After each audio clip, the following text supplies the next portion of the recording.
kuwa madaxtooyada jooga koofi casta haddii xabad bilaabato nin walba wuxuu aadaya barta oo asaga ka yimid reerkiisa qabiilkiisu aadaya nin meesha ku joogaya ma jiro sheekh shariif waa nin nabadeedaan iri laakiin waa nin aad haddii uu dareemo dulmi iyo xadgudub aan aqbali karnaa iri waa aad u adag sheekh shariif waa caroonaya dabiic qolkiisa u galaa lifeka u galaa iri wuxuu leeyahay waa la haystaa weerar lagu yahay ciidan ugu hareeraysan meeshan dawladdu ma joogto niman cisaabo dadka inay awood u sheegtaan raba ayaa jooga saan dal ku fiirsamayna dalka talaaban ka qaadayna intaas kaliya u dhahay ولح أري واي لح أري أنت طبعا الله لايف كانوا مسكدي منها أنت اسمك في فيسبوك الله دقو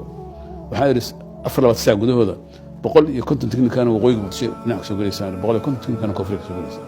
صدق بقول تكني سوق لسان الحانت من لها الكتان وحاير هرت كنت اللي بدأ اسكو يسوي مقالة حمل كتال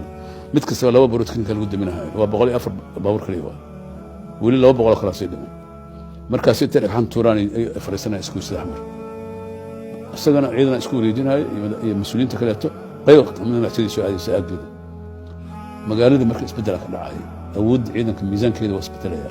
dadkana qabaa'il waa kuwa madaxtooyada jooga koofi casta haddii xabad bilaabato nin walba wuxuu aadaya barta oo asaga ka yimid reerkiisa qabiilkiisu aadaya nin meesha ku joogaya ma jiro kuwa isbedelay wuxuu yiri shacabkiisu waxaas dhici kara waa dhici karana